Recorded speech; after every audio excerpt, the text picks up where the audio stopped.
Professor Farking Foots? I'm over here. Ah, there you are. I am Carking Cowbutter. I'd shake your hand, but as you can see, I'm wearing my mitten. I see. Well, you have an impressive laboratory here, Professor Foots. What, may I ask, is that hanging there? What does it look like? Well, I would say it's a brass cage for a lady's bustle. It was made for Lady Windermere. Did you know she was a spy? Ah, preposterous. It was my invention. What are you referring to, Foots? Lady Windermere's brass Fantabulous. What? Her brass derriere. Lady Windermere had a brass bottom? Cowpotter, I'm going to tell you a secret. Hidden within the fashionable bustles Lady Windermere wore was a recording device. Are you implying that Lady Windermere's backside was spying on... The heads and midriffs of state. Good grief, man. Which state? Apparently every state she had the pleasure to turn her back upon. This way. Stay close. Professor Foots, you are a respected scientist and inventor, but what you are saying is... Shorting your historical circuits, Cowpotter. Are you implying that Lady Windermere was involved in the events that led up to the not-so-great war? As a historian, Cowpotter, you know things were never as we say they were. What exactly did Lady Windermere capture with your brass Fantabulous? I hope to have all the answers once I locate her final brass bustle. There was more than one. Oh, yes. It wasn't buried with her. No, we opened a crypt and sad to say, no bustle. You desecrated Lady Windermere's remains? I assure you, Cowpotter, her desecration was done with the utmost delicacy. I see. And what type of recording device was your brass Fantabulous? It was a small cylinder tucked within a brass cage. It had a lens that could peek out between the bows of Lady Windermere's bustle. Good grief, man. How did she sit? How does any lady sit wearing a bustle? I imagine it's like being seated with an empty birdcage attached to one's backside. Exactly, except Lady Windermere's birdcage contained a device that could record whatever was going on behind her back.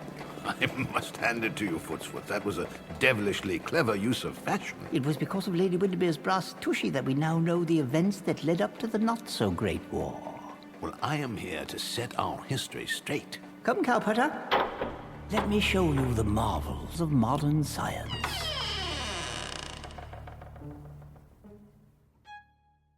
Now, here, you can see the fitting of the brass Fantabulous. Oh, dear. No, it's all quite proper.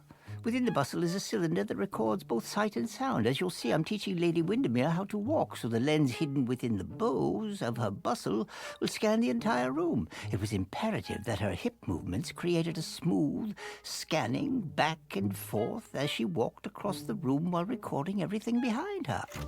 Barking! Must I turn my back every time I want to document something? Lady Windermere, please stop wiggling your behind. You're tingling the leg. No, I'm asking, must I turn my back on everything that I find intriguing? That is the general idea. I see. Well, the best gossip always seems to happen behind my back. Exactly. There. Now, how's that feel? Strange. But I'll adapt. Oof, I can hardly wait to return to Rome. To Italy. Italian men are notorious gropers. When they try to pinch me, they may find themselves with a fractured finger. Ah.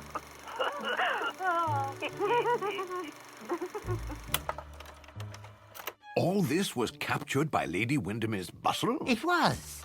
Fascinating device, Foots. Cowpotter, to understand the origins of the not-so-great war, we need to begin with the main event that set the entire mechanism into motion. Well, that was, of course, the infamous Paris fiasco, when the French, the Italian, the Russian... No. It all began with Professor Ludwig von Snipe. Von Snipe? The man who will stop at nothing. His unscrupulousness was surpassed only by his mentor, that master of misinformation, Herr Karl von Röhm. Rove. Ah, the evil Von Rove, also known as the Weasel in the Bush. It was Von Rove who taught Von Snipe the art of manipulating the malleable minds of the masses. Did you know that it all began as a joke? Von Snipe was hardly known for his humor. No, he was the brunt of it. It was Lady Chatterley of the Pinkerton Pranksters who unwittingly got the ball rolling. Lady Chatterley was responsible for starting the not-so-great war? The key word is unwittingly. But Lady Chatterley was known for her great wit. Of course, as president of the Pinkerton Pranksters, how could she not? No, Cowpotter. It all began when Lady Chatterley was teaching her new recruits the complexities and the unpredictableness of pulling off a good prank. Fortunately, Lady Windermere was there with her back turned to the class, so I have an excellent recalling of the actual event. Now, I'm going to demonstrate how governments make up misinformation to either embarrass each other or to create fictitious events that will allow one to gain advantage over the other. And most important of all, to have their own misinformed public behind them 100%. Chatterley created a rumor that the great Zeppelin, the Hindenburger, was filled with flatulence. So Lady Chatterley was the one who started it all. She faked the photos. This is an extraordinary revelation, Footsfoot. We have photos of peasants eating flatulent foods. Brussels sprouts and cabbages, sauerkrauts and Wiener schnitzels, and the notorious navel baked beans. What a scandal that was! The very notion that the Hindenburger, sailing right above our heads, was inflated with flatulence. The press had a field day. It was an ingenious piece of misinformation, Cowpotter. The papers had photos of an enormous contraption that the Huns used to collect the flatulence. The Woof Blahunger. Now, here, as you can see, the Wurfblahunger is essentially a large brass vessel standing approximately 3 stories in height, with cranks and valves and dials and a tangle of copper tubing. It was created to capture and refine kraut gas. Now, here we have photos of peasants being fed their favorite flatulent foods. And here they are backing up to a brass bell-shaped megaphone and then bending over and releasing their fragrant fumes of what we refer to as Prussian perfume. Of course, it would have taken a considerable portion of the population to fill the Hindenburger. Surely not women, too. No, Chatterley would never stoop so low. It was reported to be a mixture of kraut and cow gases. Cows? It was a blend of peasant and bovine methane that filled the Hindenburger. My God, man, if such a lethal combination of gases exploded, it could annihilate an entire city. Highly improbably, because the Wurfblahunger never really existed. It was an invention I designed for Lady Chatterley's new recruits. No. Yes, I still have the model here somewhere. So, well, it's over here. Oh, look, see? But it's so small. Well, they made it appear 3 stories tall. Amazing. Needless to say, people stopped booking flights on the Great Hindenburger. This was all a prank? At first, but that's when Baron von Hindenburger called in Professor von Snipe. Kraut gas! I knew I smelled a Frenchy man.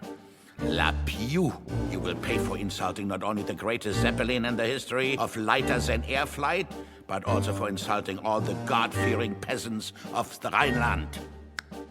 Ja, Frieda, get me the blackamoor. das Sultan. That's right. Herr Sultan Abdullah Augmann Otto Bonmont. But everyone believed that it was the French who were responsible. Oh, Cowpotter, you know we always blame someone else. But wasn't it a Frenchman who hid behind a nom de plume? Pepe La Pew. That's right. Foots. So are you saying that Von Snipe was deliberately misled? Well, someone let's take the blame, so why not the French?